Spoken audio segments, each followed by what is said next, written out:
अब होगा कमबैक। अगर तुम ये वीडियो देख रहे हो तो शायद तुम कंफ्यूज हो या सिलेबस का प्रेशर फील कर रहे हो या फिर दिल में ये चल रहा है कि बोर्ड्स 2026 मेरी बस की बात नहीं है। लेकिन सुनो मेरी बात ध्यान से, अब होगा कमबैक। ना फेक मोटिवेशन से, ना 12-12 घंटे की पढ़ाई से, बल्कि स्मार्ट स्ट्रैटेजी से जो एक्चुअली में काम करती है।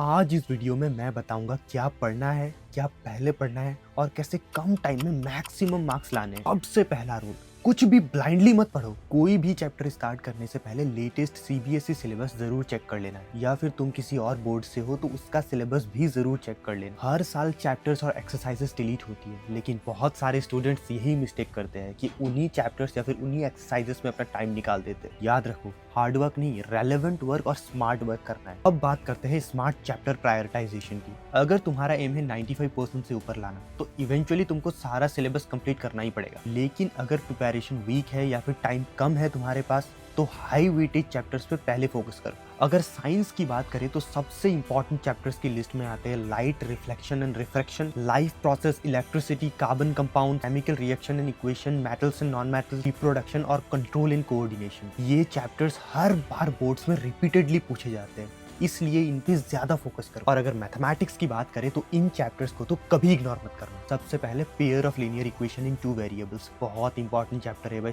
हर किसी को पता है, तुम किसी से भी जाके पूछ लो, बहुत ही ज्यादा इंपॉर्टेंट चैप्टर है pair of linear equation in two variables. फिर उसके बाद आते हैं triangles, trigonometry, surface area and volume, statistics and probability. फिर लास्ट में आता है अरिथमेटिक प्रोग्रेशन। मैथ सिंपल है, प्रैक्टिस सही होगा, मार्क्स पक्के हो जाएंगे तुम्हारे। अगर सोशल साइंस की बात करें तो इंपॉर्टेंट चैप्टर्स की लिस्ट में आते हैं nationalism in India and Europe, federalism and decentralisation, globalisation, money and credit, democracy and political parties और एग्रीकल्चर एंड इकोनॉमिक सेक्टर्स। एक बात याद रखो, टॉपर्स सब कुछ इक्वली नहीं पढ़ते, वो ये बात जानते हैं कि कहाँ ज्यादा एफर्ट्स लगाना है और कहाँ कम एफर्ट। पढ़ाई करने का सही ऑर्डर समझ लो। सबसे पहले वन शॉट या ऑनलाइन लेक्चर्स देख लो, ताकि तुम्हें उन चैप्टर्स का बेसिक कॉन्सेप्ट समझ आ जाए। उसके बाद एनसीईआरटी के सारे examples, in text questions, activities, exercises clear कर लो। एनसीईआरटी तो बोर्ड्स के लिए नॉन नेगोशिएबल है बेटे। फिर chapter wise previous year question solve करो। पीवाईक्यूज तुम्हें एक्चुअली में बताता है कि बोर्ड्स क्या क्या पूछता है और कैसे पूछता है। उसके बाद एनसीईआरटी को लाइन बाय लाइन पढ़ो और जो भी तुम्हें लगे कि ये इंपॉर्टेंट है, एग्जाम में आ सकता है, उन्हें हाईलाइट कर लो या फिर अंडरलाइन कर लो। अब मैथमेटिक्स की बात करें, मैथमेटिक्स में डायरेक्टली एनसीईआरटी के थ्योरी से स्टार्ट मत करो, पहले कंसेप्चुअल वीडियोस या वन शॉट देख लो।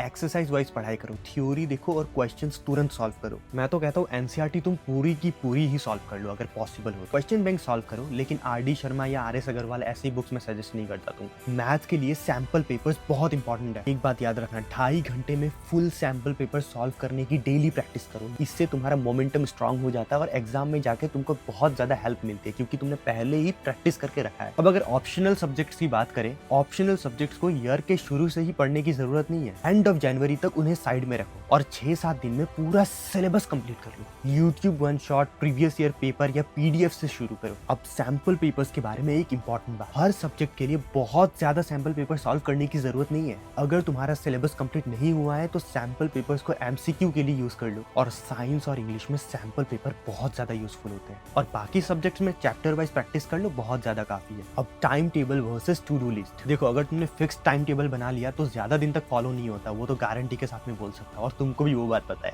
हंसने की जरूरत नहीं है। इसलिए डेली टू डू लिस्ट बनाओ कि आज मुझे क्या करना है। लाइक सुबह उठते ही टू डू लिस्ट एक बना लो और उसमें लिख लो कि सुबह से लेकर रात तक तुमको क्या क्या करना है, क्या लिखना है, क्या पढ़ना है। मैथमेटिक्स में ये करना है, फिजिक्स में ये करना है, केमिस्ट्री में मुझे कार्बन एंड कंपाउंड्स पढ़ना है।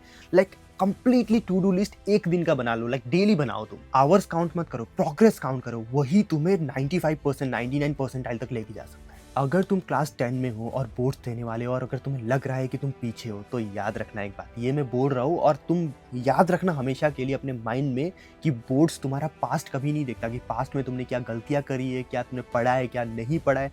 बोर्ड्स देखता है कि तुम प्रेजेंट में कितनी मेहनत कर रहे हो, प्रेजेंट में तुम फोड़ सकते हो कि नहीं, तुम्हारे अंदर कैपेबिलिटी है कि नहीं। बोर्ड्स वो देखता है। चाहे टाइम वेस्ट हो चुका है, पास्ट में जो भी हो चुका है उसको रहने दो, उस पर फोकस मत करो कि मैंने पास्ट में बहुत ज्यादा टाइम वेस्ट कर दिया, अब तो मेरी बस की बात नहीं है। नहीं, अभी भी टाइम है, 2 महीना वक्त है, अभी भी 2-2.5 महीने बहुत ज्यादा वक्त है तुम्हारे पास, तुम अभी भी फोड़ सकते हो। एग्जाम को बहुत अच्छे लेवल तक तुम लेके जा सकते हो अगर तुम स्मार्ट स्ट्रैटेजी से अपनाओ। और मैं जो जो बोल रहा हूँ अगर तुम उसे फॉलो करो, then of course you can crack it. और मैं बता रहा हूँ अब होगा कमबैक, स्लो होगा लेकिन बहुत ज्यादा स्ट्रांग होगा। और अगर मेरी वीडियो से तुमको कुछ भी यूजफुल मिला देन नीचे सब्सक्राइब बटन तुमको दिख रहा होगा, सब्सक्राइब कर लेना और इसे लाइक कर लेना और अपने दोस्तों के साथ भी शेयर कर देना ताकि उनको भी ये स्ट्रैटेजी के बारे में पता चले और ऐसी मजेदार कंटेंट के लिए मेरे चैनल पे बने रहना।